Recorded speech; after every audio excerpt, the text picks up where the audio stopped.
GR महाराष्ट्रमध्ये तुमचं मनापासून स्वागत आहे। आज आपण पाहणार आहोत शिक्षकेतर कर्मचाऱ्यांसाठी एक अतिशय महत्त्वाची अपडेट। राज्यातील शाळा आणि महाविद्यालयांमध्ये शिक्षकेतर कर्मचाऱ्यांची अनेक पदे रिक्त असल्याचं गेल्या काही महिन्यांपासून दिसत आहे। कार्यालयीन लिपिक, प्रयोगशाळा सहाय्यक, ग्रंथपाल सहाय्यक, शिपाई आणि इतर प्रशासकीय पदांवर कर्मचाऱ्यांची कमतरता असल्यामुळे शाळा आणि महाविद्यालयांमध्ये कामाचा ताण वाढत आहे।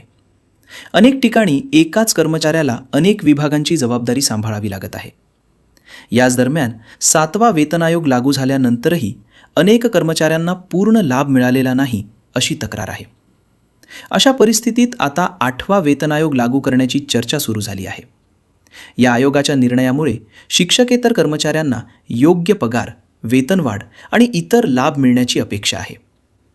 कर्मचारी संघटनांनी लवकरच 8वा आयोग लागू करावा अशी मागणी केली आहे। महाराष्ट्र शासन स्तरावर या मागणीकडे लक्ष दिलं जात असल्याची माहिती मिळत आहे।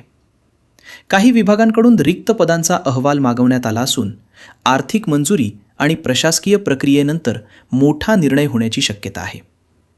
जर 8वा आयोग लागू झाला तर हजारो शिक्षकेतर कर्मचाऱ्यांना फायदा मिळेल। यामुळे शाळा महाविद्यालयांमध्ये कामाचा ताण कमी होईल आणि रिक्त पदांमुळे अडचणीत असलेले विभाग नियमित कामकाज सुरू करू शकतील। या संदर्भातील महत्त्वाचे अपडेट्स मिळताच आम्ही तुम्हाला सर्वात आधी माहिती देऊ।